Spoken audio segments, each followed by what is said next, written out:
No, there's nothing in the Firebolt spell that talks about, like, Iron Man booster abilities. I want you guys to think of this as Super Mario Brothers, a two-dimensional platformer. Misty Step, you have to be able to see where you're going. Exactly why that darkness is there. Okay. I like to refer to this room as the Funhouse. Doubt that.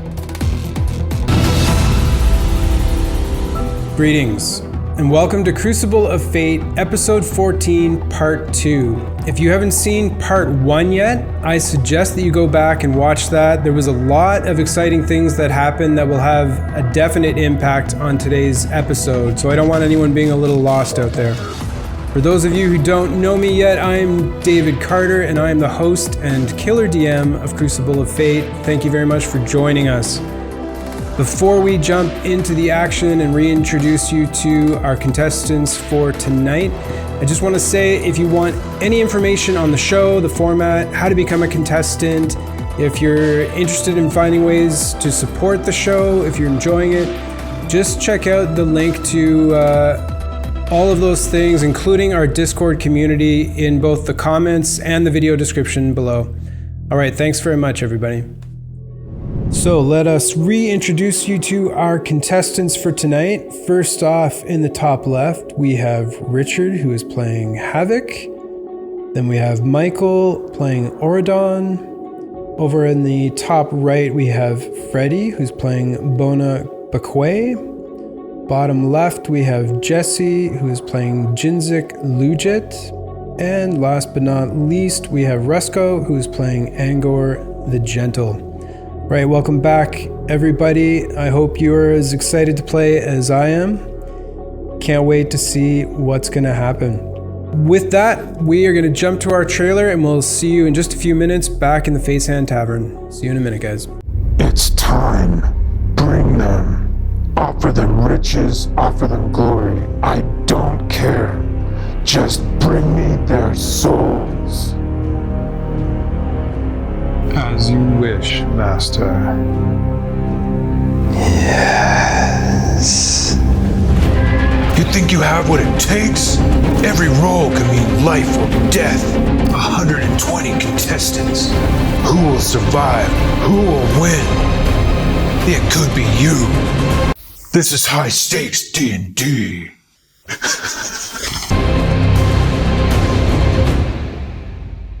As you step back through the portal, re-entering the Fate's Hand Tavern, you see Thermghoul kind of glides towards all of you with his hands extended.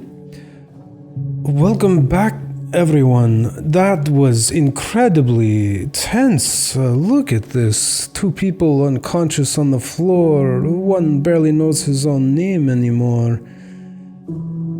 The Cybriacs are not a species to be underestimated. There aren't many left, but this one, of course, is quite powerful and quite ambitious. I commend all of you in surviving. Everyone okay? Not everyone. No. Oh, poor Havoc. I'm honestly surprised you made it out. I'm not really sure if you can understand me. Maybe it would have been better. I shouldn't say that at all. Unless we can get Havoc fixed, I don't think he stands much chance commanding any armies anytime soon. At any rate, welcome back. I apologize for focusing on the negative. For you have all survived, hunter and hunted, and this is an amazing feat, so I congratulate all of you. Well, we actually feel fine. Just telling you, damn Tavern. Well, I'm glad a couple of you are not overly impacted. I'm sure the environment was not pleasant, nor was the encounter, but hey, you seem to... Yes, we did not like them attacking us. An unfortunate but inevitable part of Hunter and Hunted. But hey, you have prevailed, so let us move on with the action, huh? So before we move to the intermission actions, I will just review the gift shop items that remain. And this is for all players, whether your characters are conscious or not. After last game, the sole remaining item that's left in the gift shop, as the display cases apparate all around you, you can see that the tier 1 and tier 2 items are all gone. And out of the tier 3, only one remains, and this is the robe or cloak that consistently, well, it changes colors and material depending on your particular interest and design choices, but the one element that remains constant is the fact that there are eyes all over it looking in many directions. But this is the only tiered item that is left. Well, there you are. So this item's not been getting much interest, but I assure you it would be quite useful. But perhaps if no one buys it tonight, I will be forced to restock completely before the next games begin. So let us jump to our intermission action initiative. Havoc. Despite being unconscious, you can still roll for this. 13. Ordon. 11. Bona. And 8. Jinzig. 22. And Angor. 5. Okay, keep in mind we are doing 2 intermission actions. For those of you that are unconscious, the first one has to be a short rest. Same as last time, just be within earshot in case you get called to a parlay. It might take a little while. Hopefully we can get through these within an hour though. All right, I'll see you guys in when How does parlay work if you're unconscious? What's that? For instance, Angor is unconscious and last in the order. Can you parlay if you're unconscious?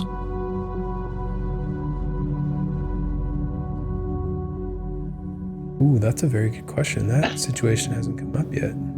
Like me and Jinzik would have a really short conversation right now.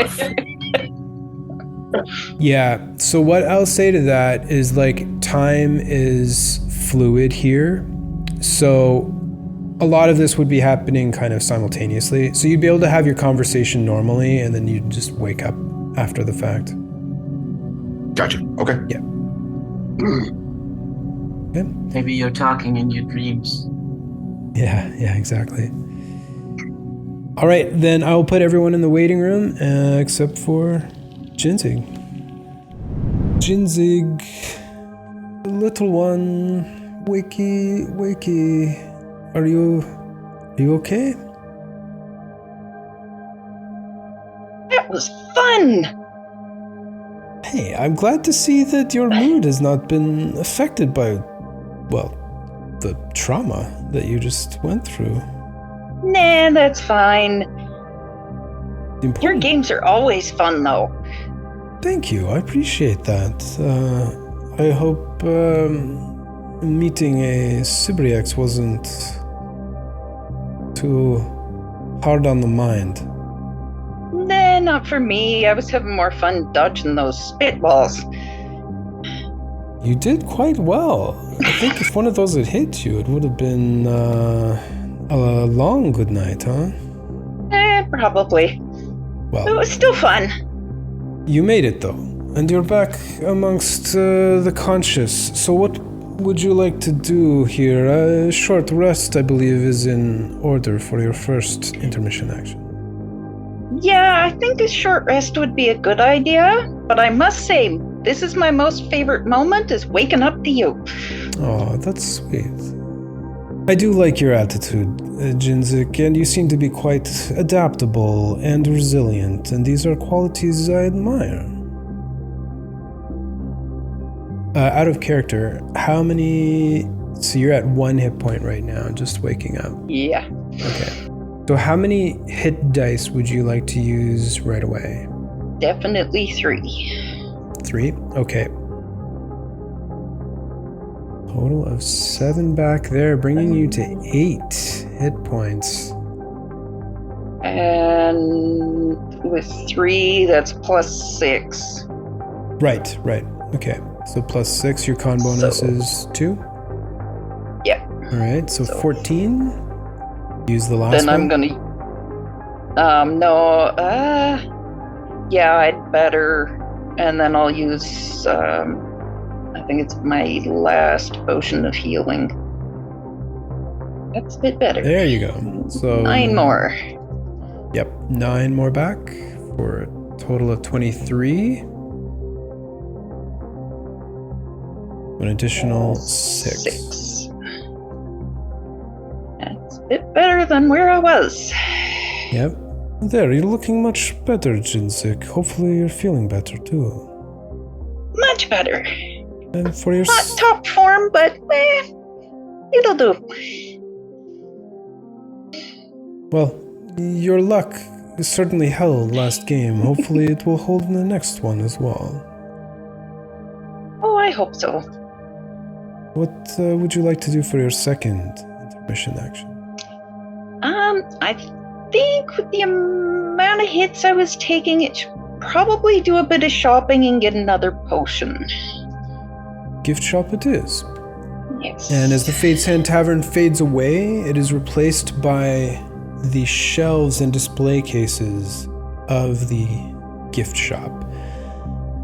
What would you like to do here, Jinzik?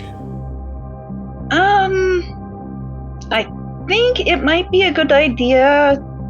I need a potion of greater healing. So I think I'm gonna have to sell that cold resistance potion I've got.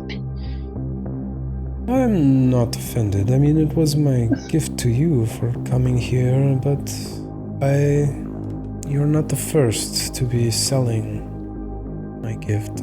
I take no offense. Hopefully I won't need it later. And how much are you getting for that one? Value of it, insane magic item?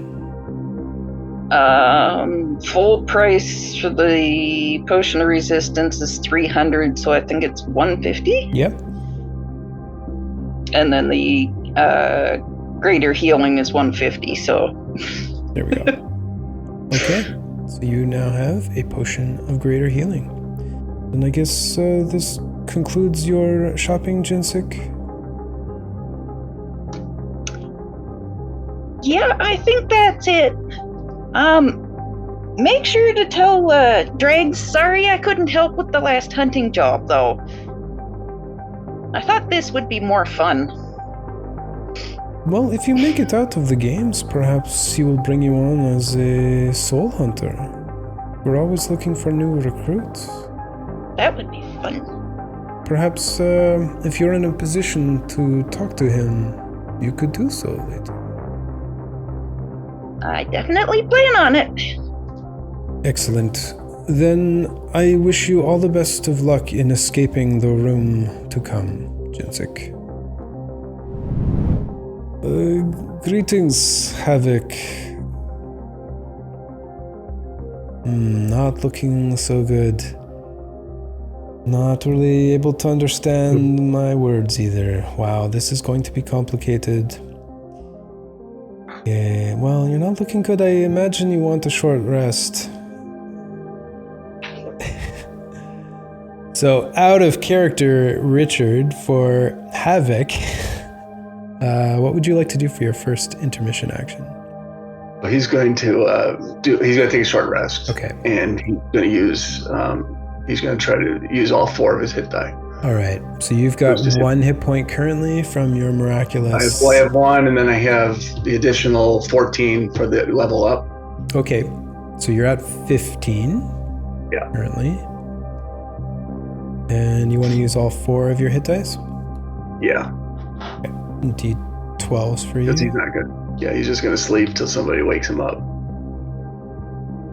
Those are some big scores. Yeah, okay. So 42 just on the dice alone, plus 8 for your con? Yes. Plus 8 for the con would be 50. So it's going to take me to my max There hit you points go. then. Okay, and what is your max currently? 56. 56. Let me just change that then. Okay, and of course anything else that you would get with a short rest, you get back. For Havoc's second intermission action, what would you like to do? So Havoc he's thirsty. He has 2 things that have liquid in them, one in his right side, one in his left. And so I figured he's going to randomly try to grab one of those. Now they're actually, as you know, they're actually potions. And so, I think we decided we wanted to roll randomly, given his feeble-minded state, to figure out whether he goes for the one in the right pocket or the one in the left pocket. Okay, what is in the right? So in the right pocket, he has a potion of speed. Okay. Which was his go-to in the first session. In the left pocket, he has a potion of psychic resistance. Okay. And how do you want to do the roll? Like D4 odd being D4, psychic? like a 1 and a 2 is speed, and the 3 and the 4 would be the psychic then. Okay, let's have Will that work? D4 Okay. roll. 2, so it's the speed potion. Okay. So he drinks the speed potion when he wakes up, and now he's really wired. All right, so this would constitute your second intermission action then, correct? Yeah, that would be basically, he has nothing else he's really going to do anyway, given his state. So Now he's just really now he's really just holding fidgety. his precious sword, and he's really looking around at everything, and it's all kind of spooky. And you can almost hear like a low growl, like he's like an animal that's caged, so he's a little nervous and a little angry. Feeble mind is no joke, but hey, you made it out. That's the important thing. Okay, well, we look forward to seeing Havoc back in action. Thanks very much, Richard. We'll see you shortly. Greetings, Ordon. It is your turn for your intermission actions. Tell me, what would you like to do? Well, Tarango, they got me interested in the cloak intrigues us. So we want to see if it's still there in the gift shop. The gift shop it is then. And the Fate's Hand Tavern fades away and is replaced by the display cases of the gift shop. And sure enough, you can see that the cloak with many eyes still is there. What colors are the eyes? That honestly, narratively, it's entirely up to you. Okay. So, you would like to purchase this cloak with many eyes on it, huh? Yes, we got really intrigued by it. Then, would you like to keep it permanently or just for tonight? We think we want to keep it permanently. Permanent it is. In that case, I will need a d20 roll, the first of 3, for your consequences.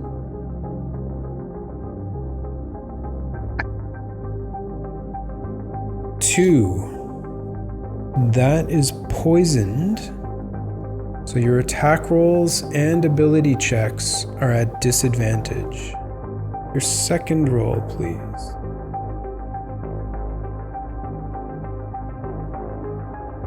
Eleven. 11. Okay. 11 is lose 1 spell slot from your highest level of spells.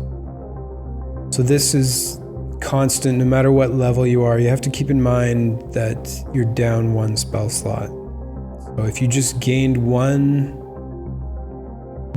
Yeah, I mark as one used. Yep. That's okay for me. Okay.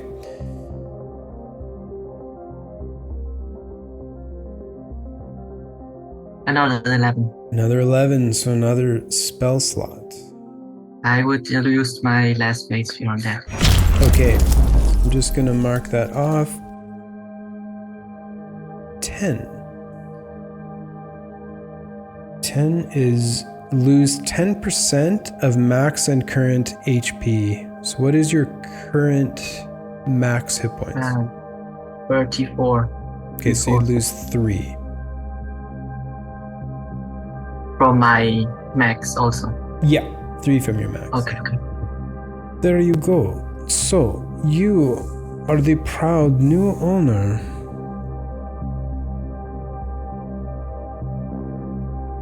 of a robe of eyes. The robe of eyes gives you advantage. Here, I'll do this out of character, sorry. So, the robe of eyes gives you advantage on perception checks that rely on vision. You also have dark vision out to 120 feet, and you can see invisible, but just for, so see invisible creatures or like objects, but just for clarity on the see invisible, it doesn't negate the advantages that someone would have being invisible. It's still disadvantage to hit them. They still have advantage on their attacks against you, but you can see where they are, so they can't take the hide action. I will say it now has blue eyes, like mine, sky blue, and every time I also do magic, they turn like galaxies and stars. Yeah, very cool. Anything else that you would like to purchase? Perhaps a mundane item or two? We don't have any money, so no. Understood. Well, we don't take credit, so I think this puts your shopping to an end. What would you like to do for your second intermission action, Oridon? We are not sure. Let's ask the stars if we should parlay or should go to the archivist. I see. You're leaving it to fate, in a manner of speaking. How will you decide which one is which? We will bro, D4 odds is archivist. Archivist. Archivist. Yep. And Even is parlay? Even, yeah, is parlay. Okay. Even is parlay. So to whom would you like to speak? Let's the stars decide again. So, who do we have? We have Chensik, Havoc, Angor? any of these. Yep, Angor. Jinzik, Havoc, although I don't believe Havoc is capable of speech at the moment. But perhaps you could... they seemed a little bit bummed. Indeed. Bona as well. Yeah, Bona. So that would be a D4, right? If I take Havoc away. So if you take Havoc away, that leaves Jinzig, Bona, and Angor. Yeah, we have 5. So yeah, in that order: Jinzig, Havoc, Jinzig, Angor, and Bona. Okay. I hope it's not a 4. So Angor. Angor. Very well. Angor, I will summon him. Just one moment, please. Greetings, Angor. You've been summoned to a parlay circle by Oridon. Do you accept or refuse? I accept.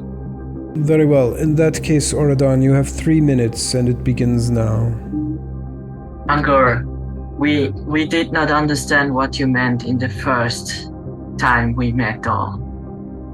But we saw you fighting, we saw them fighting, and we think we should make a pact or something like that. Well, Fight for each other instead of against each other. it's a pact. It's simple. Do you adhere to the tenets of Paleon and the path of righteousness? We don't know what that means. Do you condemn Brillian in the path of darkness? We still don't know what that means. We serve a greater good in the stars. We're not enemies. We don't think so. So I guess allies. That should be decided by the fates. I'm not saying I will harm you. I won't attack you.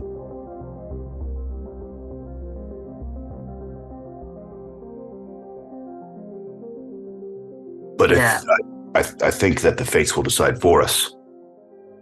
We think so too. The stars have decided that we have to parlay with you, so.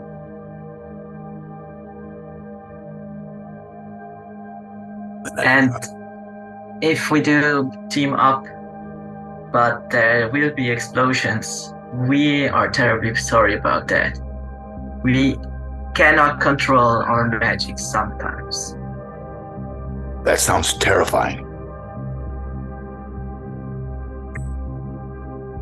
What can we say? Point your explosions in a different direction. We will try. We will try to keep our explosions far, far away of us, them together. That would be appreciated. Yeah. I actually don't know what to say anymore. I see that things are coming to a bit of an agreement. Have you settled what you would like to say to one another? I have.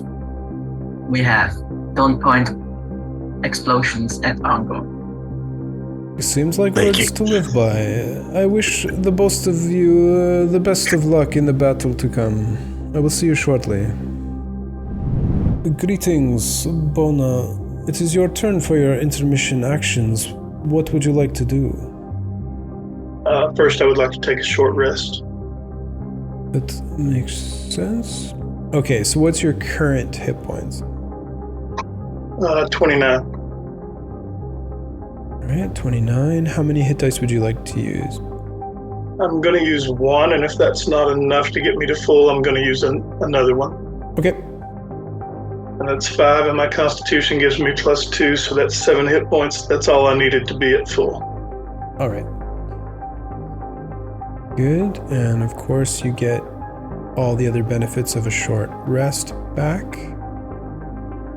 Anything else you'd like to do during your short rest?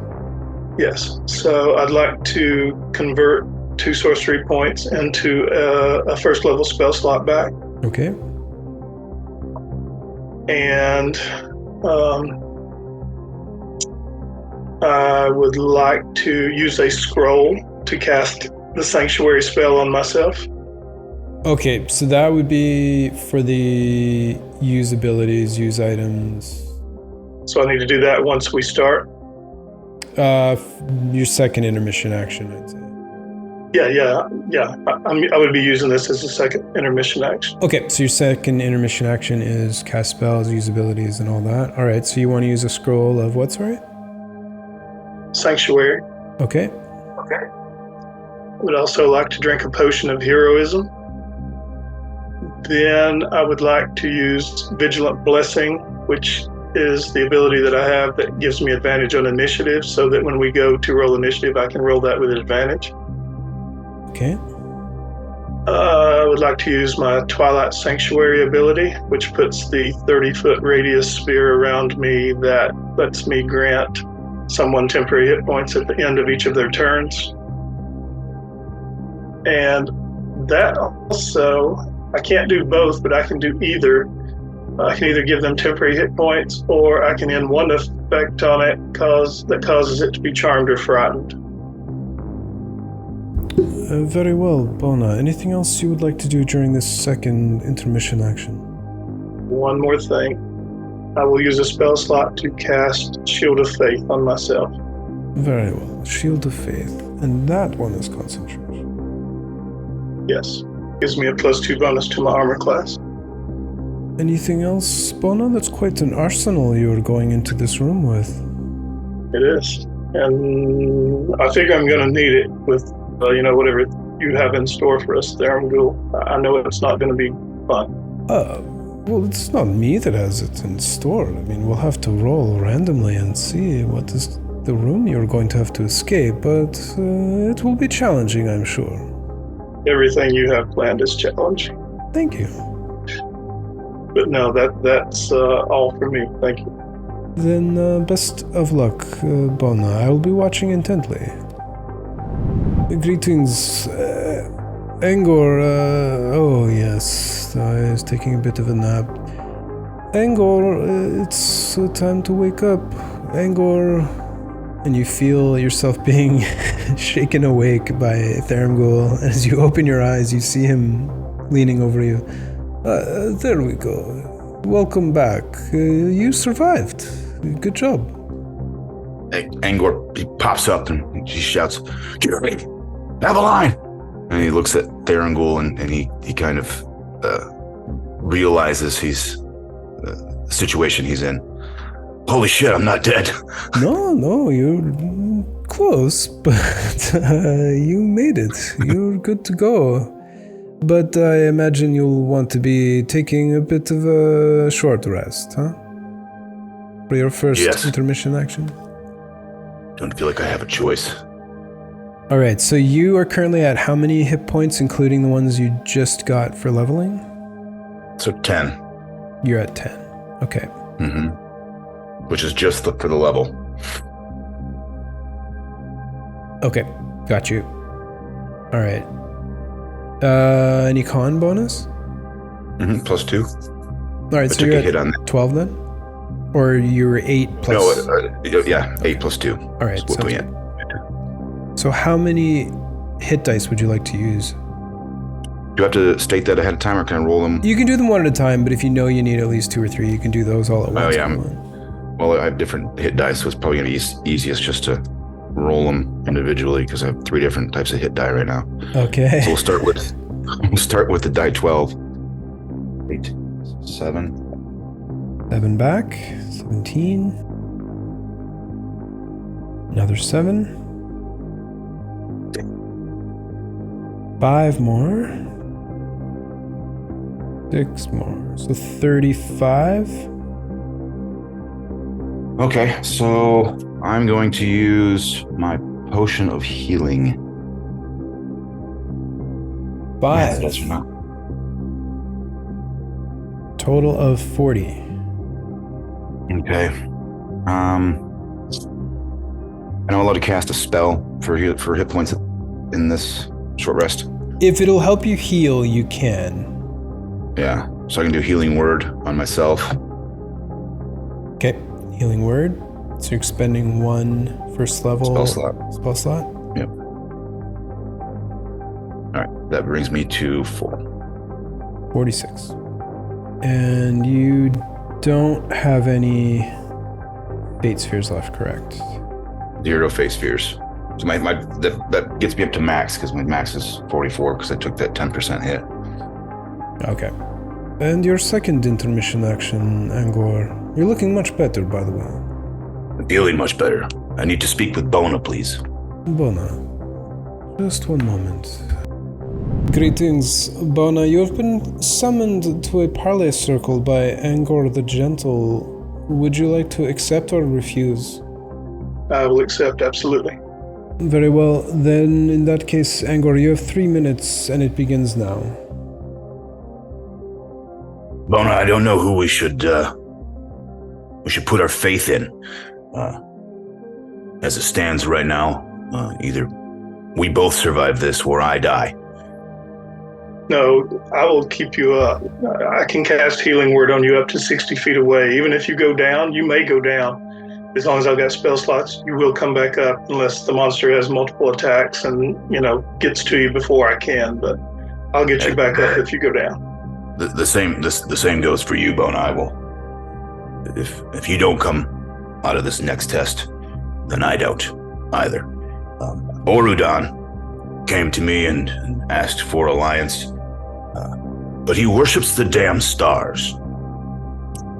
don't even know what that means. Well, Jenzik came to me last round and asked to ally. So we really only agreed to ally for the first phase. So I don't guess I'm obligated for this second part, but I would assume that she kind of would think that maybe we're still allied on the second part, and I'm okay with that. So how are you feeling? I don't know. Hard to trust anybody. I agree. Except for the faithful, and I know that you are. In this, moving forward, I would highly suggest that you stay within arm's reach of me, as I can absorb some of the attacks coming your direction. Okay. The closer you are to me, the safer I can keep you. My Twilight Sanctuary will be up. There'll be a 30-foot radius sphere of dim light around me that you can see. As long as you're within that sphere, I can give you temporary hit points each time you injure. I tried to get to you last time. If I should forget or just don't do it, it's the end of your turn, ask me to and I will. I'll try to remember to do it each time, but if I'm distracted for whatever reason and I haven't, just remind me, because I can do it each time. It doesn't cost me anything. You guys speak in such strange manner, adding hit points and such things. I've never heard people talk this way. What is that? That's it's just a term I use for life. It's code. We're speaking code. We don't want you to know what we're talking about, Tharamgul. Oh, I will stop listening. I'm sorry. But how do you feel, Jenzik? I think so. It reminds me of my little Kiri. Yeah. I don't think she would betray us. I don't know that, but she seems like that. She would be true to her word.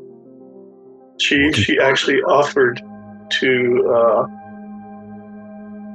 help against Tharamgul.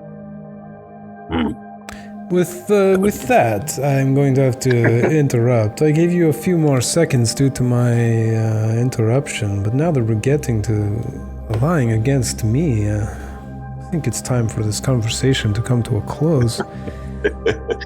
I wish you both the best of luck in the battle to come. I hope nothing untoward happens to either of you.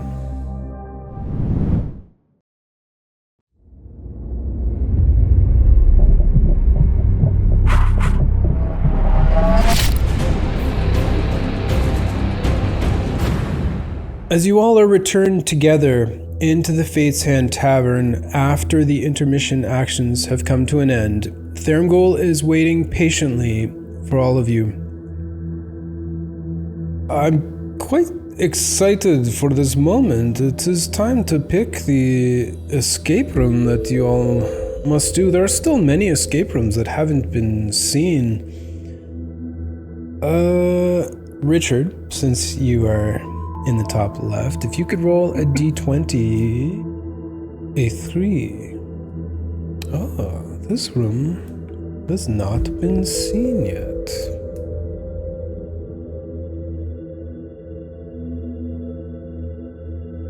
I like to refer to this room as the funhouse.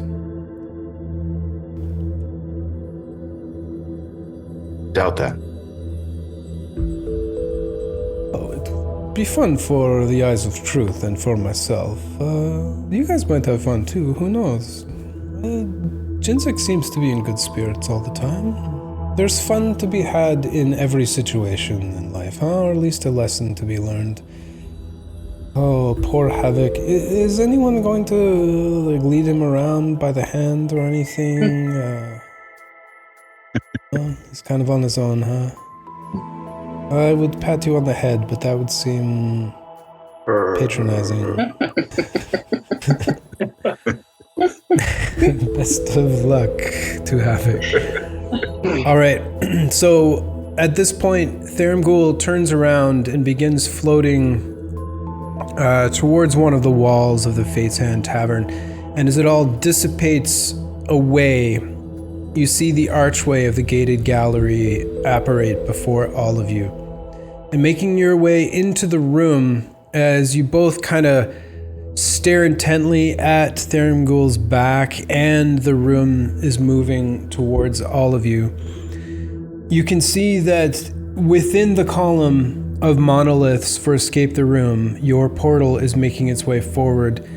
And at this point, we're going to do our initiative order for escape the room. We will start in the top left for Havoc. 22. Orodon. 17. Bona. Orodon, that was at advantage. What was that from? Because of the robe of eyes, I get advantage on wisdom perception checks. Got it. Okay. Got you. And this one is as well. 20 for Bona. Jinzik. 10. And Angor. 21. A lot of high rolls in there.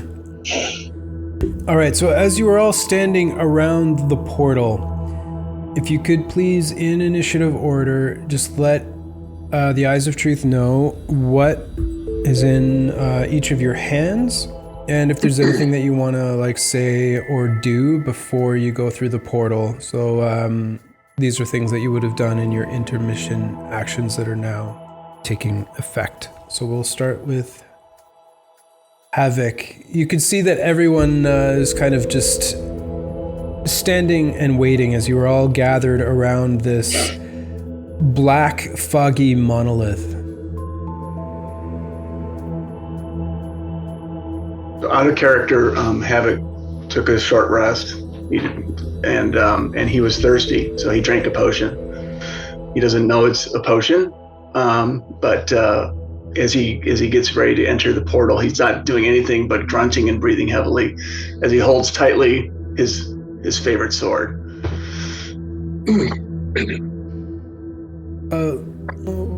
Right this way, Havoc. Yeah, go in there. Through the dark circle. No. I'm going to approach to guide you. Dives in.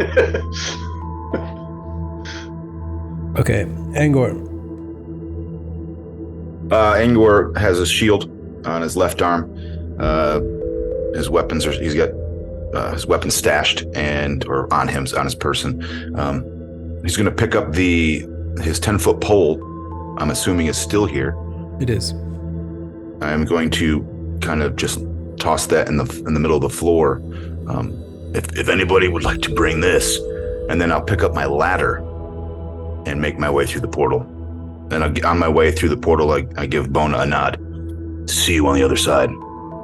Out of curiosity, how tall is your ladder? It's 10 foot. 10-foot ladder, okay. So yeah, I think that's how it comes in the PHB. I'm pretty sure, but I will double check. Okay, yeah, just double check the length. All right, Bona. Bona has a shield in his left hand. He's not carrying anything in his right hand. And as he moves toward the portal to step in, he turns around and gives Jinzik a wink, and through the portal he goes.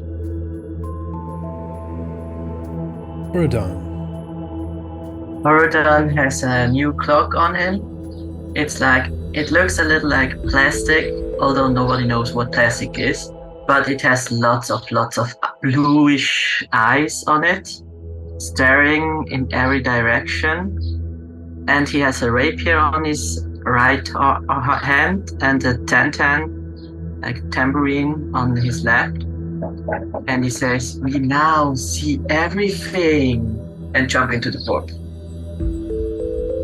And Jinzik. Jinzik looks down at the pole and goes, "Well, if he's not taking it, I will." And she picks up the pole, looks up at the Eyes of Truth, goes, "Nobody told me a lot of you guys were cute." And she gives them a wink, and she takes her short bow in the other hand, looks up at Tharamgul and goes, but not as handsome as you, and giggles as she walks into the portal. I'm blushing, Jensek, and I've got to say, you look pretty cute with that 10-foot pole. I mean, it's just enormous for you. Why do I feel a Three Stooges episode coming on? Just dated myself. Big time. You did. Okay, 10-foot pole and short bow. And with that, you are all suddenly in darkness, the shadowed hands pulling you towards your unknown destination. This time, as you get close, you sense no real change in the temperature. There's no particular smell to this place. In fact, you don't really get much at all from your senses, except when the lights turn back on and you all find yourselves standing in a line. As your eyes begin to adjust, what you see before you is a bit hard to take in at first. You are on a 5-foot thick plane of existence, and all of your companions are in this line somewhere with you. Looking up, you can see all manner of platforms, ladders, staircases. Some of them are upside down or reversed. It's a bit overwhelming as you try to take in how any of this makes any sense. So, unlike the other games that people have seen so far, which took place on a 3D battle map, I want you guys to think of this as Super Mario Brothers, as it is a 2-dimensional platformer, okay? In the center, in this gray square right here, is the exit. The first 4 to make it to the exit escape the room. The character that remains dies. You'll see that there are many different colored gems. So these clear gems, like this one here or here, these are 5-foot cubes of some sort of liquid. And even if this 5-foot cube is upside down, the liquid remains within the cube by some invisible barrier. The black ones, such as like this one here and here, you can see are filled with like a roiling shadow that's constantly moving around, but it too is contained within a 5-foot square. The red ones, like you see right here, are filled with flame that are just constantly churning, and you can see the flickering like orange and yellow and red. These ladder-looking objects are ladders. And just a mechanical note, ladders don't necessarily stop movement. You can climb up them. If you happen to be falling past one, you can use your reaction to do a dexterity save or a strength save to try to grab onto it, but it doesn't automatically stop you.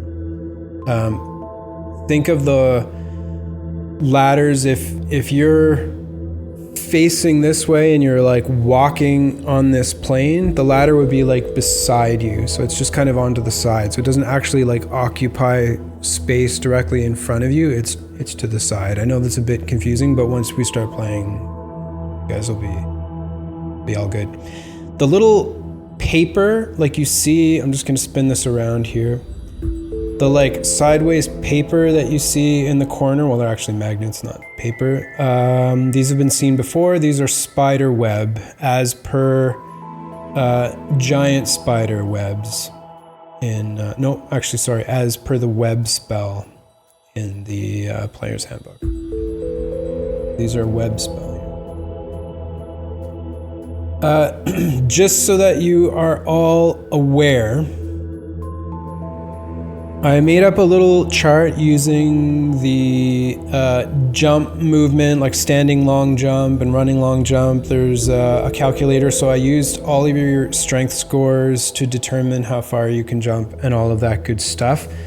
So most of you, with a 10-foot run, you can clear a 5-foot gap.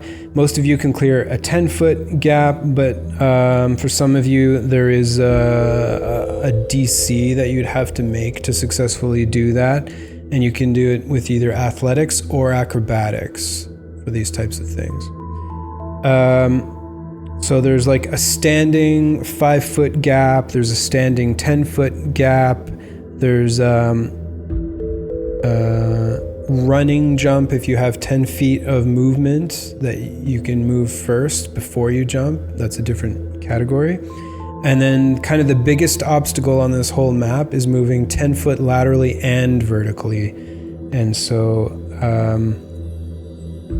there's a DC of 10 to pull yourselves up, but I'll go through that as we go.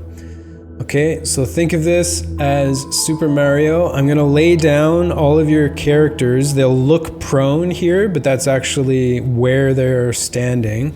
If you're prone, I'm actually gonna turn you upright. So. First time trying. So this is like Donkey Kong, where you're everything's above you. Yes. Okay. Yeah, you have to make it to the center. First 4 to the center, escape.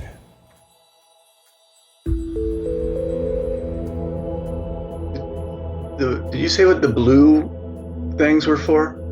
Yep, thanks for bringing that up. I did miss the blue ones. So, the blue are anti-gravity areas. They would protect you from such things as falling. Here, I'm just going to adjust the camera just slightly. Is everything visible at all times, or does stuff get hidden from depending on where you're standing? So you have to have line of sight to things. It's not all visible at all times. So these like wooden platforms do block line of sight. Okay. And the exit, that 15-foot square here in the center, this is actually a cube of darkness, but the exit is in the center of it. For your minis, just for clarity, guys, we have Havoc, who is the yellow-based Conan-looking mini. Oridon is the blue-based Gandalf-looking mini. And then we have Bona is the rogue-looking one with the orange base. Angor is the red-based paladin-looking mini. And then Jinzik is over here in 5, which is the female rogue. Sure. Yeah, I have a mechanical question, I guess it would be. Yep. So I'm not quite understanding, like, directly above Angor is the tile. Yep. That's like 5 wide and 1 tall. Is that like so the space we're in is only 5 foot wide. So if I'm looking straight up, that's all I can see, right? That's right. It's like a 10-foot ceiling to you right now. Okay. Yep. All right, I think I get it. And just so I'm clear here, the ladder, like 3 squares up. That's placed horizontally. This one here. Yeah, and well, all 3 of those ladders. So I guess I'm confused as to how those would be used. Because if everything is going up. Yep, all will be clear in time. Okay. Just bear with me, guys. It's different. I'm trying something different. So. No, you're good. Yeah. Havoc, you were up first, and you were here in this corner. There is some sort of clear liquid in this 5-foot square, about like 10 feet above you. Actually, it's 20 feet in the air. And then there's a staircase just to your right. Okay. So Havoc is extremely confused looking at this room right now. More so than he would have been even if he had his intelligence. Which makes him scared. And so he gets angry. So he's going to start with a bonus action to rage. Okay. Bonus action rage for Havoc. And he's going to go to the top of the stairs to his right. And then he's just going to do a ready action. And his ready action is that he's going to attack anyone that any threat to himself or his friends. Okay. So ready action to attack anyone that threatens him or his friends. Yep.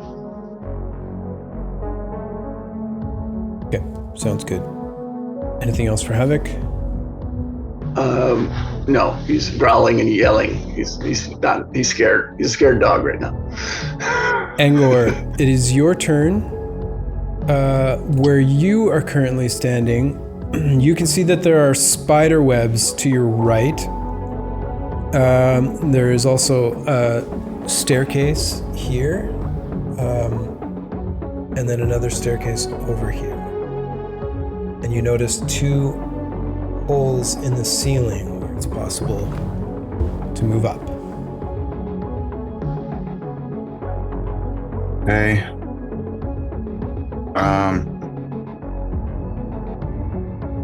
Man, yeah, real pickle for us here, Dave. You're welcome. Okay. You're all in the same pickle. Yeah. I'm gonna try and just standing jump to the top of those stairs. Okay. With my ladder in hand. I don't know if you want to have that create some sort of negative effect. I am at disadvantage on strength and dex checks. All right. So jumping, like trying to jump over the spider webs, you mean to the top of those stairs? Mm-hmm. Mm-hmm. Okay. So it is a standing 10-foot gap, but with your current strength, you don't even need to do a roll. However, because you're jumping over an obstacle, there is a DC of 10 for that. So I do need an athletics or acrobatics check of 10. 12. All right, no problem. You all see Angor kind of just lean back for a second and then leap, keeping his body from smashing into the top, and he jumps to land on top of the stairs and is now on the stairwell. And you can see that the platform above you is now like 5 feet above your head. Okay.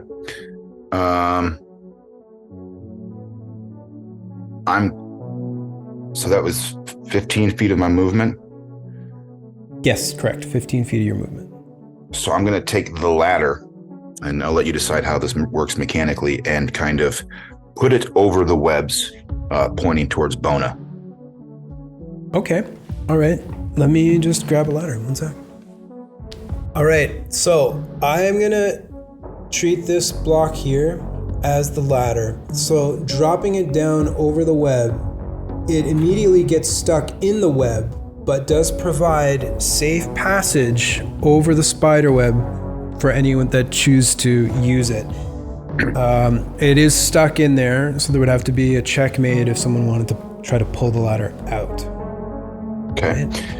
So you had that in your hand, so that's your free object interaction. Okay. Can I ready my action for when Bona comes my way to hoist him up to the platform above me? Okay. Sounds good.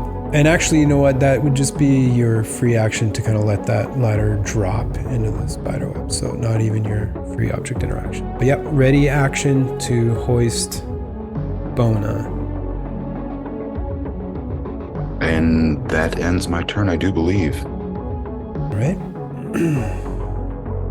Next up, we have Bona. Thank you, Angor. And so I will begin to move toward the ladder and Is the ladder directly on the ground, or is it still at an angle up to the top of the steps? It's at an angle. It's more like a platform sitting on top of the web. Okay. I want to try to get to the top of the steps then. Okay. So you guys can't share the same space, but you could go 5, 10, 15, 20 to here. And then at this point, he would initiate his hoist if you allow him to do so. Yes. Okay. Just give me a strength check, Angor. Would be at disadvantage. 11. Okay, no problem. So you grab on to Bona and you hoist him up. So Bona, you'd used 20 feet of movement to get to this point. 25, 30, you get kind of tossed up to here, and I'm moving your ring around you. Now, there's a lot of obstacles that would possibly prevent your ring from being effective, but I'm going to keep you on it, and we'll just use it if we need to. Okay, check it. Okay. So you find yourself directly beside one of these blue spheres, and that's 30 feet of movement. And what did you say the blue spheres were? It's an anti-gravity area. So gravity just doesn't have an effect there. It doesn't like catapult you up. It doesn't throw you anywhere. It's just gravity does not have an effect in these. So you're just kind of floating there if you're in that area of effect? Yeah. That's the maximum of my movement unless I decide to use an action to dash, right? Correct. Okay. And Angor cannot go any further with me standing in his way there, right? If he chose to follow you and go in the same direction as you, he could go through you, but it's considered difficult terrain to pass through allies. Okay.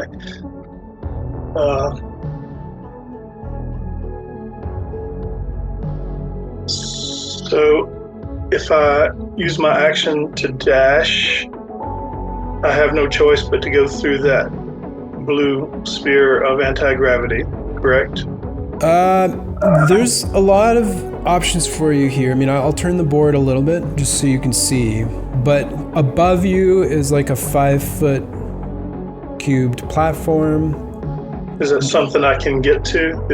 Do I have to like jump to it or make an athletics check or something? So again, based on your scores, there's certain heights based on your strength score that you're able to jump up and grab onto, and then like hoisting yourself up would be an athletics check. So if you guys look, if you all have your like computers in front of you, if you go to either a 5e jump calculator or even the area in the PHP that explains jumping, there are things you can do like standing long jump, running long jump. You can grab on to ledges that are a certain height above you based on your height and your strength score. So those all apply in here. And that one's 10 feet above me, right? That's right, yeah. Okay. Or I could move past the blue sphere, and that other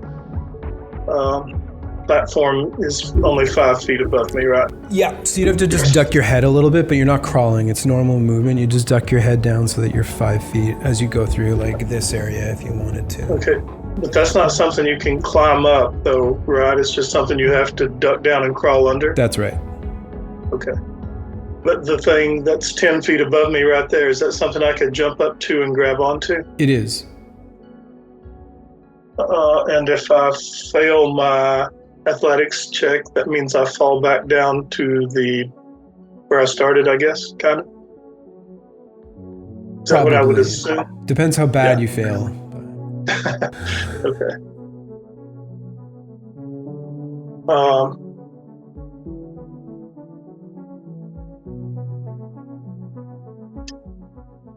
Okay, I'm going to go through the blue sphere over to the thing there that's just 5 feet above me. And can I jump up and grab hold of it and pull myself up to where the ladder is? Yep. So you said you wanted to move through the blue first. Yeah. So we're going to move over to here. Yeah. Okay. Because I don't quite understand what that's going to do to me once I get in it, but Yep. I think I'm just going to float there. Sure. So as you pass through it, you just feel like weightless. You can still like walk on the floor, but just giving yourself a little bit of movement, you feel weightless. Can I weightless myself up to that ladder? That would be an athletics check, because as soon as you clear out of there, you're back to gravity. Okay. It doesn't move with me then. No. Okay, I got you. Then let me move on through it and latch on to that platform that's 5 feet above me there, and I'll try to pull myself up to where the ladder is. Okay, no problem. So you move into the blue square and beyond it. So using the dash action, you use 10 of your movement to get to here, and then you turn around and try to run back to jump up onto this point. So yeah, please give me an athletics check.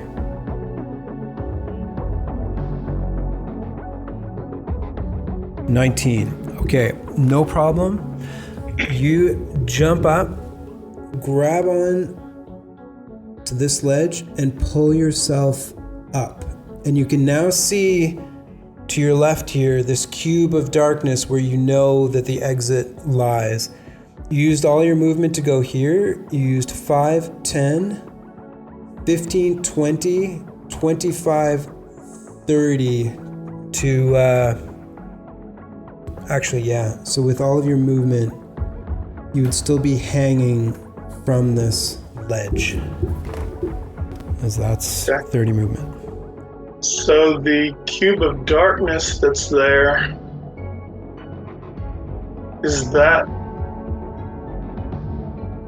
I can't see into that? Okay, for example, if I wanted to use Misty Step or something like that, is that something I can see? Because Misty Step, you have to be able to see where you're going. So. Exactly why that darkness is there.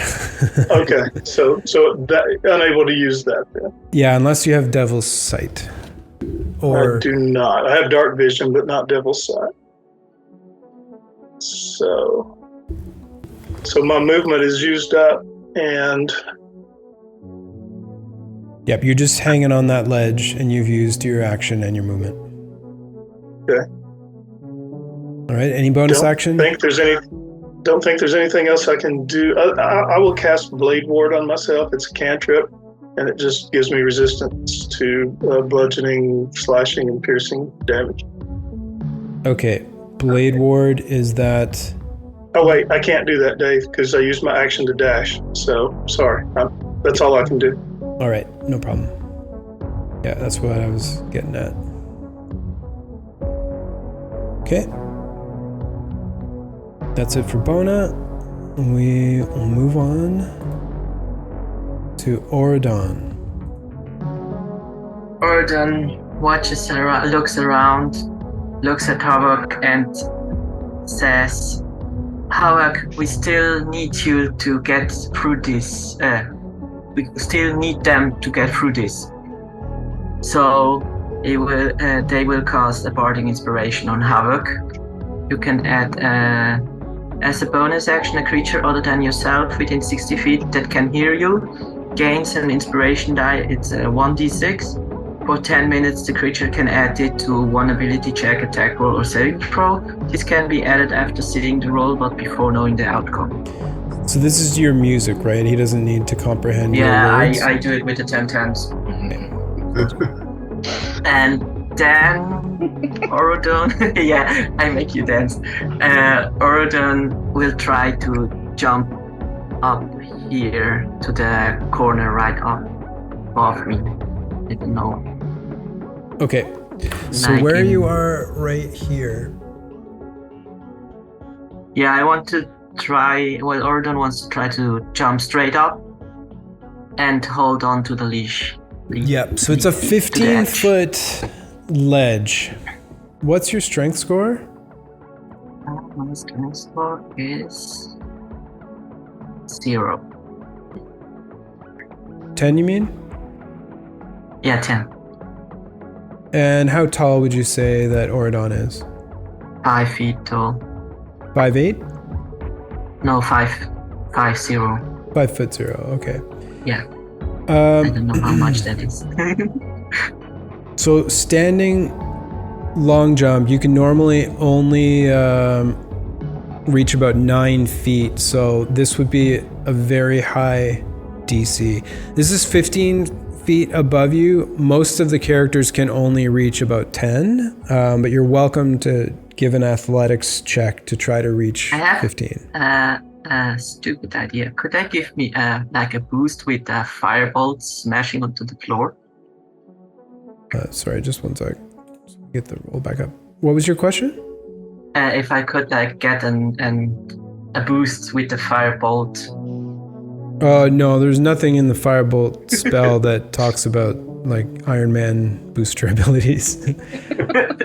Nice try though. It would be fun. It would be fun. It would. It'd be cool, but it's not in the rules.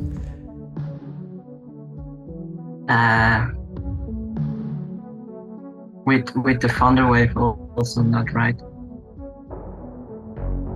Pardon me? If I would use a thunder wave, that would also not work to give me a boost. You want to thunder wave yourself up? Yeah, kind of. I think it only moves you 10 feet though, right? That would be 1 feet more than I can jump, so... No, let's do the athletics, it's okay.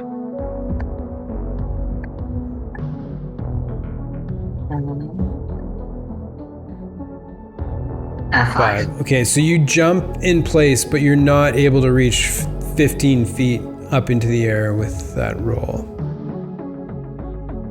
That is your action. What would you like to do for your movement? Then I will try to go near to Anger. Actually, that's not Nice. necessarily your action. I take that back. You could have done that as part of your movement. So what would you like to do for your turn? Crouch down and go to Anger's side. All right. So 30 feet of movement? Yes. Right. And also keep in mind that you are poisoned, so that check would have been at disadvantage. I can put another roll, so Pardon me? I can. It would be natural one. Yeah, no, that's okay. 5, 10, 15, 20, 25, 30 gets you right up beside Angor, standing on this ledge. I'm just going to... Jinzik. Okay. You're here in this corner, and you can see that there is a ladder beside you. This like rope bridge looking thing counts as a ladder, but there are flames, like magical flames at the base of it and on the other side. Okay. She is going to try and jump and grab hold of the ladder further up. All right, let's have an athletics or acrobatics check, DC 10. Yep, 12 is higher than a 10, so you are good. You managed to leap over the fire and grab on right here. So that was 5 feet of your movement gets you here. And then I'll go up the ladder. Okay, so climbing is at half speed. So you've used 5. This would be 5, 10. Sorry, 10, 15 would get you even with the platform. Okay. Can I get up onto the platform? Yep. So that would be 20, The last of my 25 movement. would get you onto Yep. the platform there.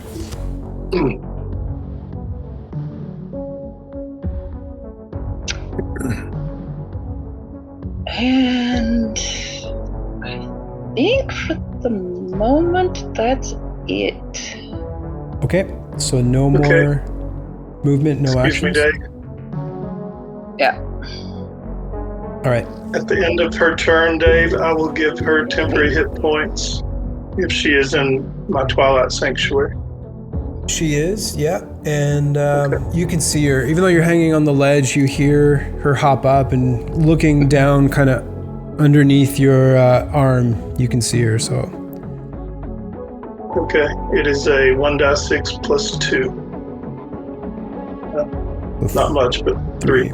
3 bonus points. Right, and that's the end of your turn, Jinzik? I'm going to bonus action dash. Okay. How far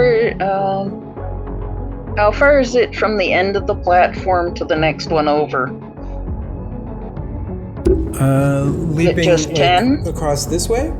Yeah. There's a 10-foot gap, but you do have 10 feet with which you can use to run. And for you with a 10-foot run, it'd be DC 12 to clear the 10 feet. Okay. And that's acrobatics? Acrobatics or athletics. Here goes nothing. Poof. 22, yeah. You flip majestically as you spend your dash action. So you still have 5 feet of movement before your dash. No, I only got 25. Oh, you got 25. Okay. So 5, 10, flip, 15, 20 would get you to here. And then you want to go 5 more, or? Yeah, just under the platform. Under the platform.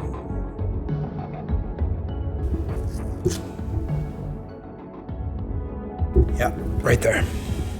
That is the end of round 1. Auradon, if you would please roll me 1d4. Got a bad feeling all of a sudden. I saw this coming from the beginning. You guys all feel the entire room begin to shift 90 degrees in this direction as gravity changes. So, starting from the left, Havoc, you fall 10 feet, landing on this platform here. Falling 10 feet, you take 1d6 bludgeoning damage. Cut in half because of your rage, you take 3 bludgeoning damage. Next on the list here, I'm just gonna pull this off for a moment. Angor, you fall 5, 10, 15, 20, 25 feet, landing in fire down here. With a 20-foot fall, that's 2d6. For 8 bludgeoning damage, as well as 9 fire damage. And you are also prone. However, the flames disappear and are no longer on the board.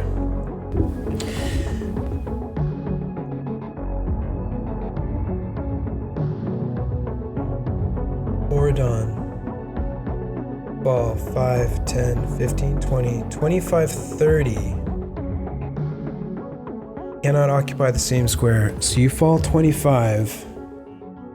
Can I not use a reaction to try to hold on the edge there? Good call. Yeah, and actually Angor could have done that too. So Angor, you can use your reaction to grab on to the ladder. So I need either a strength saving throw or a dex saving throw.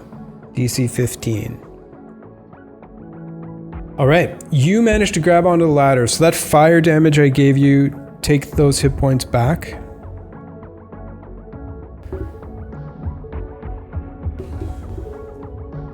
Flames remain on the board.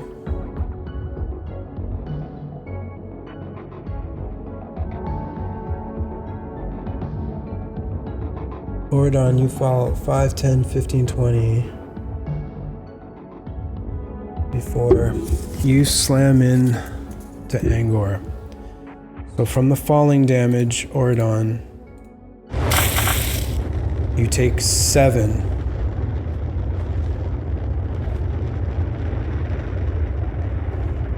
I also try to hold on to the edge, the first one. Or can I not? You guys can't occupy the same space. No, because I was one space before Argor, and I go past the ledge there above the stairs. Know what I mean? I don't know which ladder it is. This right here? Yes. Oh, yeah, no, it's only the ladders that you can make a save to grab onto. Ah, okay. Yeah. Yeah. Good to know. Yeah. And, actually, just let me think about this for a sec. Angor is holding on to the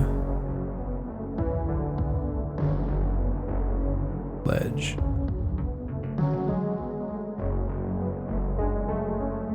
He already used his reaction to grab on, so he wouldn't have a reaction to grab you as you go by. Yeah, you would pass through. So actually, Oridon, you take 1 more d6 of falling damage, so 2 more falling damage.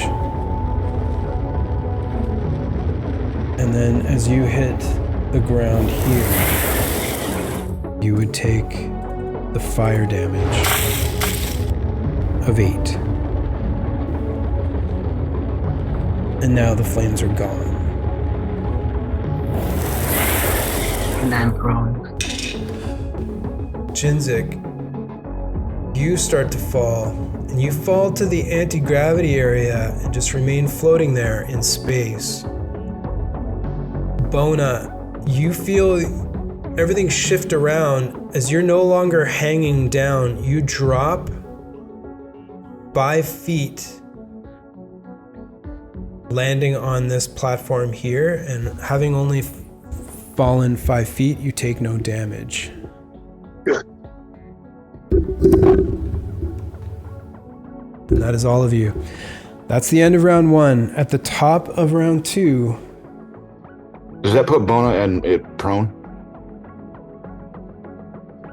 I'd give you a dex save, Bona, well, to see if you adjust to land on your feet. Okay. You want to burn your reaction to do that. 14. I do it as well. So the falling down, like when you fall more than 10 feet, you automatically land prone. It's only because he fell less than 10 feet that I'm giving him. Yeah, but then I should be prone. Yep, you... Oh, whoops. Good call. Because before Angor went to the same space and you got prone. That's why I was asking, should I be prone? Yep, got you. You are prone. By standing upright, you are prone. Yeah. All right. Bona is good with 14. All right, we are at the top now with Havoc, and Havoc is actually prone as well. And so, I guess I can't use my other reaction was already burned last round, right? It was the ready action. Yep, that's right. Actually, I'm glad I fell and took damage, or I would have burned a rage there too. So. Yep, you took damage. I'm angry that I fell down. So I'm prone. Havoc is a little confused because everything shifted. I think he can walk to the edge of that ledge, right? And look down. What looks now down. Yep. So are you standing up or are you crawling over I'm gonna the edge? stand up. So I gotta burn half my speed, right? Yeah, that's right. To get up. No, okay. So that used 20? That actually, I'm hastened from the speed potion, so I'm at. I'm normally 40, so I'm at 80, so I'm back to 40 now. Okay. Well, I guess I'm trying to figure out the math. Yep. Havoc, not good at math. 45 would get you to here. Okay, so I've got that 25 gets me to there, right? Yep. Can I lower myself down onto that lower ledge? It's like 10 feet down. Yep. Do you want to lower yourself down? Okay, so you climb. Yeah. Give me an athletics check to climb down to not take any damage. DC 10. Okay. I'll take an 11 or 12. All right. So you climb down. So that was 45. 50. 55 now gets you to this ledge right here. Okay, and then can he jump across to that other ledge? It's just underneath the stairs. You can. So based on your strength and a standing 5-foot gap, it does not require a roll based on your strength. Okay. So it's 45, 50, 5, 60, 65. Jumping down, 70, 75 gets you right here where your base is. And you a little bit. Okay. 75. And then at this point, Havoc looks down and sees Jinzik and smiles. So he recognizes Jinzik. And then just ends his turn at that point. Okay, so you're ending your turn there. Actually, I still have an action. I'm still going to do the ready action to defend myself or any of my friends. All right, sounds good. Ready action.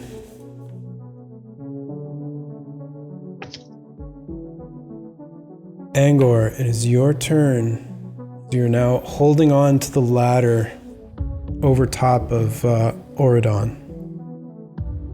Okay, so first off, I have Auridon directly below me. Correct. Can I swing myself into the adjacent square and to the right of Auridon? Yep, no problem. Yep. So that's 5 foot of movement. You're hanging off the side of the ladder. Down. So rather than using half your movement to get up automatically, just where this is a ladder, I'd say give me an athletics or acrobatics to try to just like flip down off the ladder or like swing down. DC 10. Oh, 10. Okay, all right.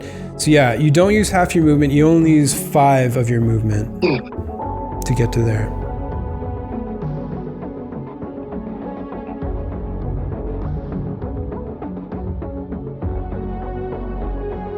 It's 5, 10, 15, 20, 25, 30, 35, 40.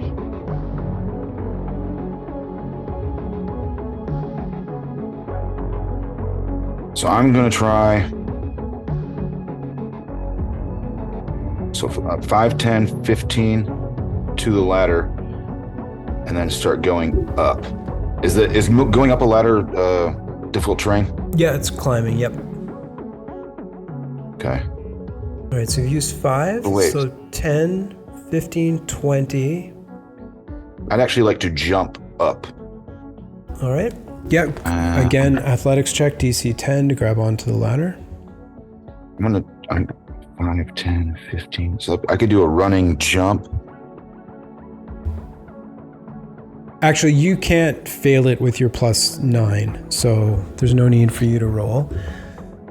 So that was 5, 10, 15, 20. 25 gets you up to here. Correct me if I'm wrong. With my running high jump, I can reach up and grab something 20 feet off the ground. Could I reach up and grab those stairs? Right here? On the other side. So on the opposite side of the ladder. Oh, right here. Yeah. Do you have my height factored in there? Oh, yeah. What is 6'8". your height? 6'8". Yep. There you go. That was the difference. Yeah. So you are able to jump up and grab onto here. I'm just going to... You're right beside Bona, hanging on to this stairwell here. 5, 10, 15, 20. So that would use 40 movement. Yeah, so I'm going to have to dash to do this. Okay.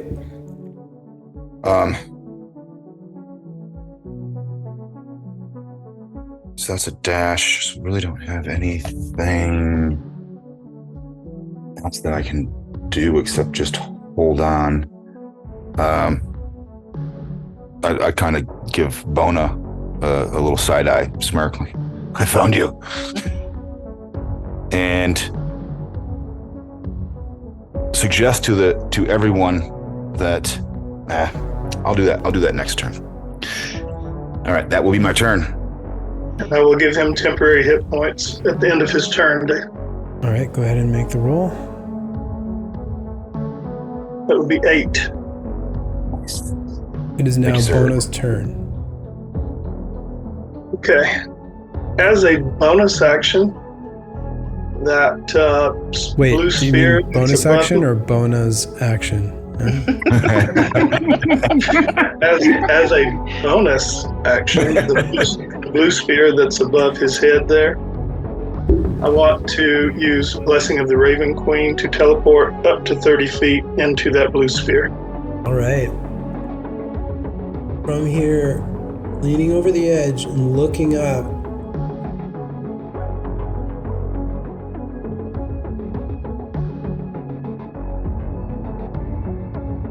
able to see, teleport. What's your passive perception? Passive is 15. Okay. You teleport up pretty close to Havoc, and right beside this dark cube, you are now floating midair. Then I want to step into the dark cube. Okay. Stepping into the dark cube.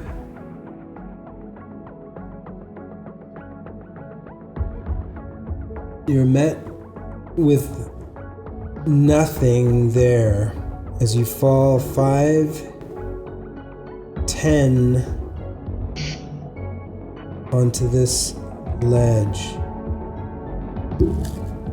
It's a 15-foot square dark cube. So just stepping straight over, you fall, taking 4 bludgeoning damage, and are prone. Actually, Dave,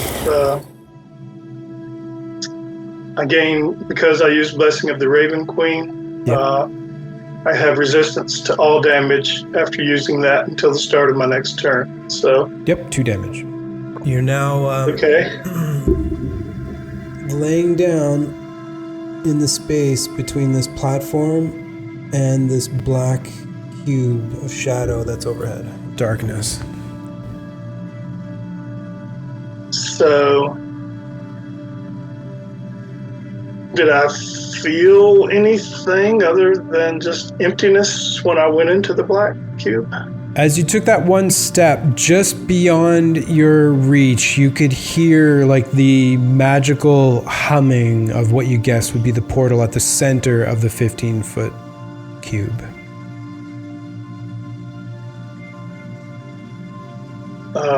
From where I'm standing, how many feet is it from where I'm standing to the center of the black cube? Oh, how far would I have to jump? Your hands would have to reach 11 feet. Okay. And is that an athletics check to try to do that? Yes. Yeah. I mean, what is your strength score? 10? 14. 14, right? Yeah, 14. And how tall is Bona? 6'2". You would automatically succeed. Then I will try to do that and Okay. try to latch on to whatever's in the center of that cube. All right, so you use half your movement to stand up. Okay. Is 15? Yes. You've used 5 to step, just 20. So jumping up, you would also have to take the dash action to complete. I will do that. All right. Taking the dash action, you jump into the darkness, your hand striking this energy form, and you have escaped the room, Bonabakwe. Yes.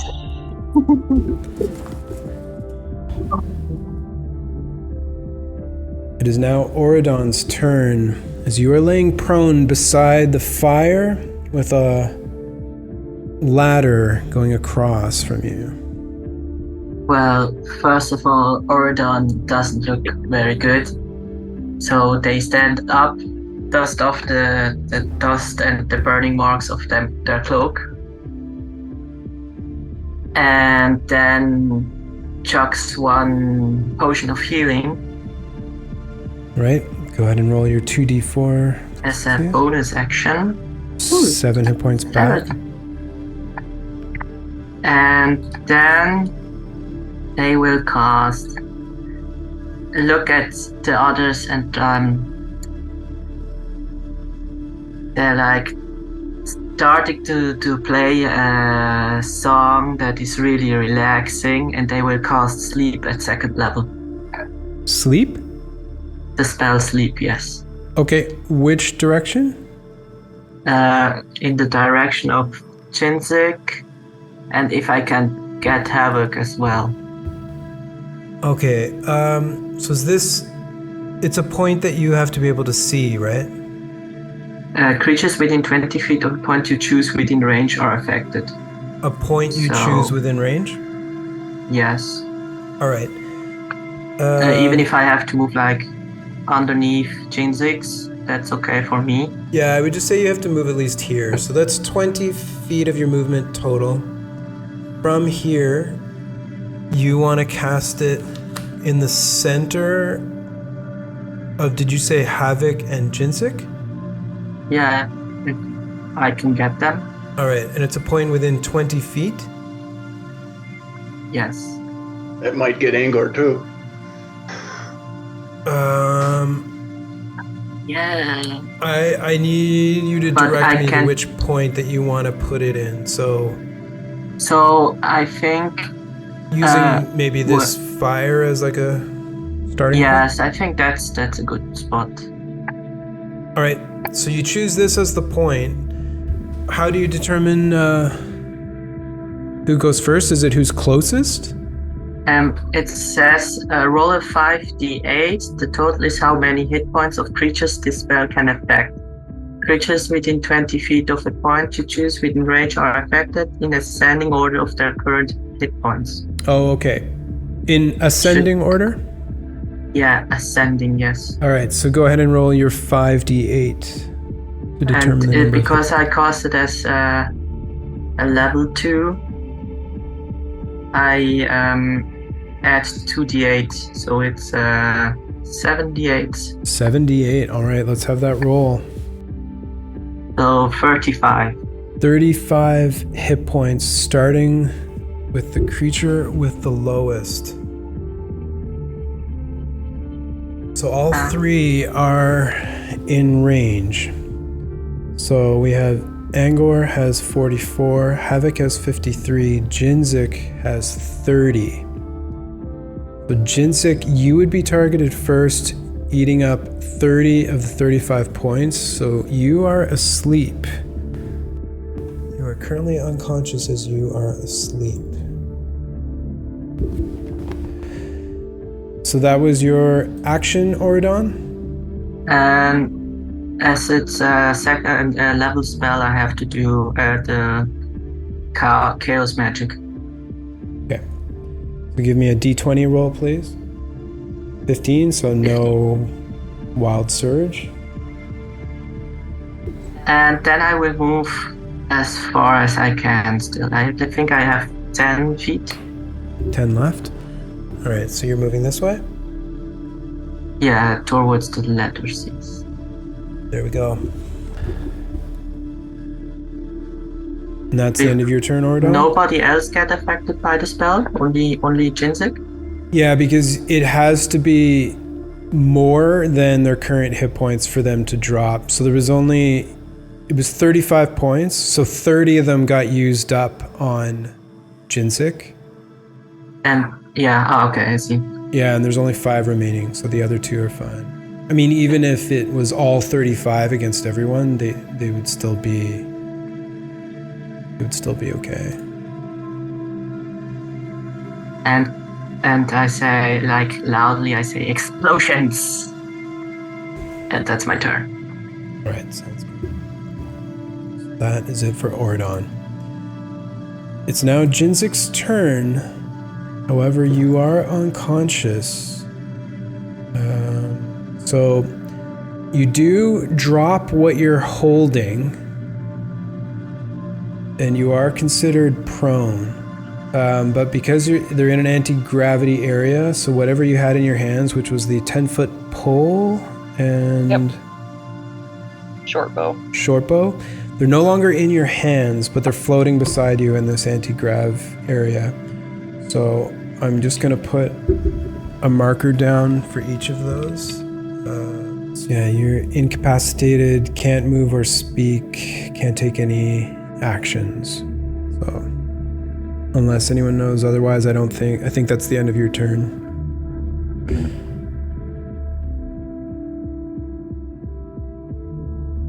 Which is also the end of the round.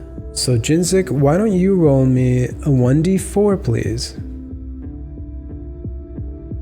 A 4. The board, you guys feel your stomachs like lurch up into your throat momentarily as the board does this quick like 360 all the way around and ends up exactly back in the same spot without causing any movement to anyone. Havoc, your luck continues, my friend. We are now at the top of round 3, and it is Havoc's turn. Okay, so I didn't take any damage, so my rage is over. Okay, no more raging. I forgot to put a marker on you, but we know you're not raging. Okay. And so Havoc saw his friend Bona jump into the darkness. He's going to try to jump across into the darkness. Okay. He's just getting to the center. He thinks it's like his cave at home. So this is a standing jump, 10-foot gap. So I need a DC 12. Athletics? Athletics or acrobatics, yeah.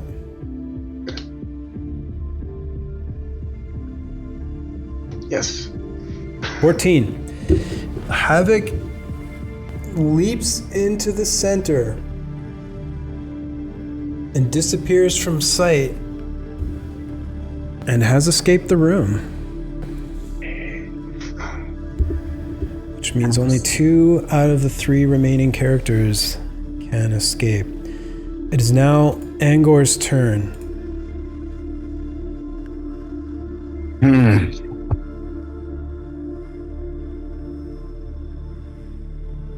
So I'm still hanging off those stairs, technically. Correct, yeah.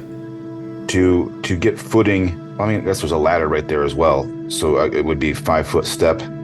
I'd say you're still climbing, so it'd be 10. Okay. So to put myself on top, can you turn the board just a little bit to the right or left? Sure, yep, no problem. So I can make sense of where those stairs I'm hanging on? Yep. Okay, I get it now. So I'm on the stairs. And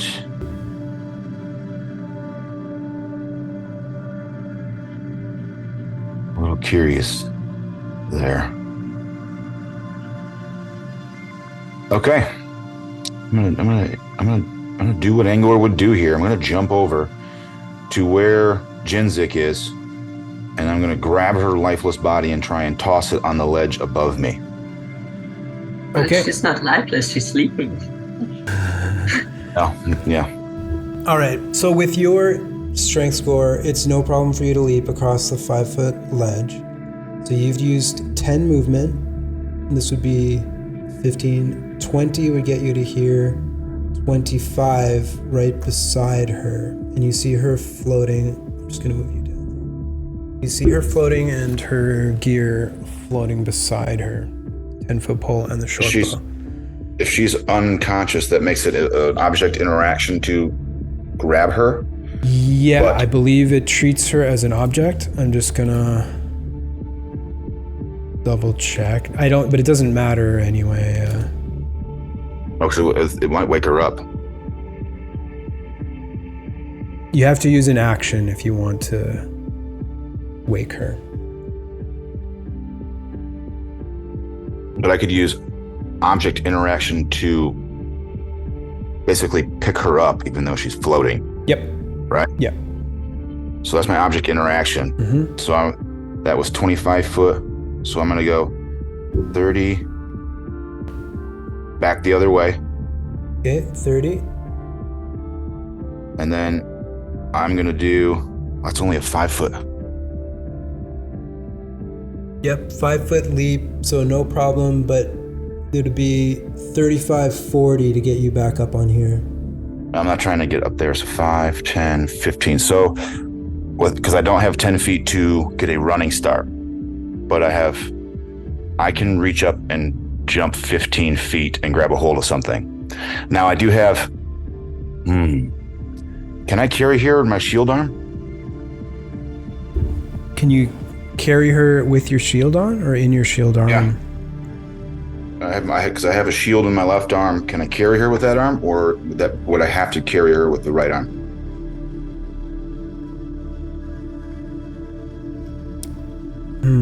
So I mean, your shield occupies that arm. I'd say you could let go of it. I mean, it's still hanging on your arm because it's attached. It takes an action to take it off. But I would say if you want to negate its defensive capabilities, you could still hold her in that arm.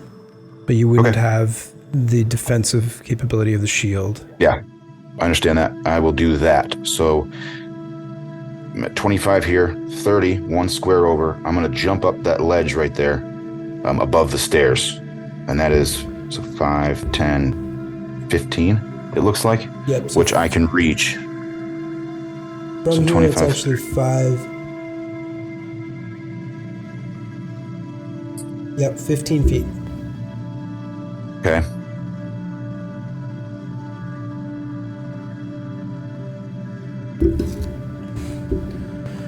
Okay, so you're hanging off the ledge currently? So that's 15 of my movement. How much does it take to pull myself the rest of the way up on it? 10. Because it's another 5-foot square of climbing, which is double.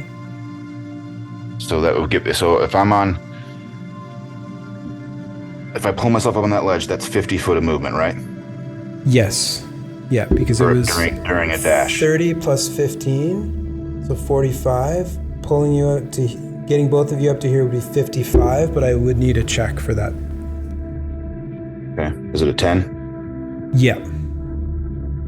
Then I can't fail it. Yeah, you can't fail it. Right.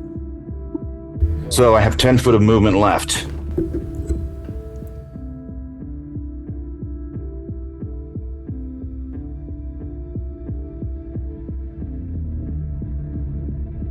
So I have 10 foot of movement left. So I'm gonna jump up and touch the portal. Okay. So it's the same situation. It's 11 feet away.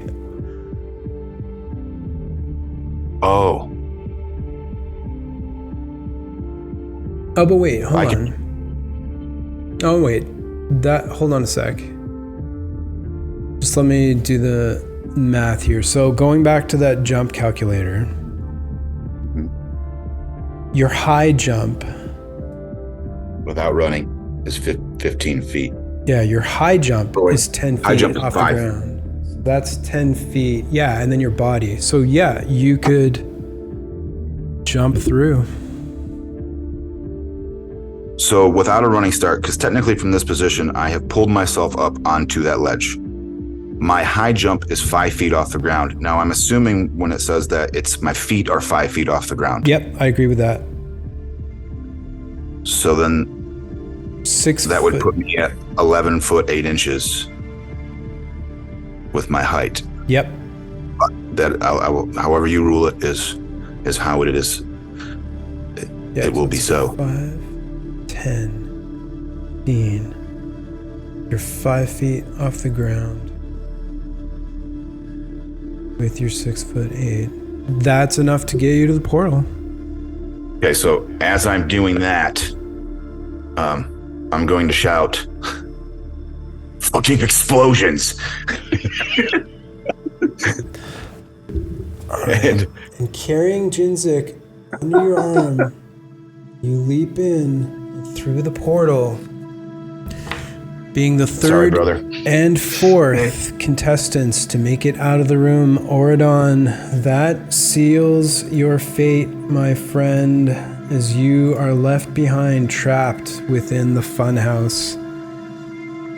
You are eliminated from the Crucible of Fate. Unless you can think of anything within the rules that would prevent that from happening. No. Okay, in that case, Michael, thanks very much for coming out and participating in this game. I hope to see you in the PvP bracket. Great character, great job. The room was a bit of an experiment, but everyone equally pickled, as we said before. So thanks very much, man. You're welcome. It was fun. Cool. Sorry, buddy. I feel terrible. That's okay. Well, I thought it would explode or something. That would have been fun. Yeah. All right, we will catch you next time, Mike, and I'll check in with you tomorrow. Yeah. Okay. Okay. Bye, guys. Okay. Bye. Once again, Jinzik goes through a portal unconscious.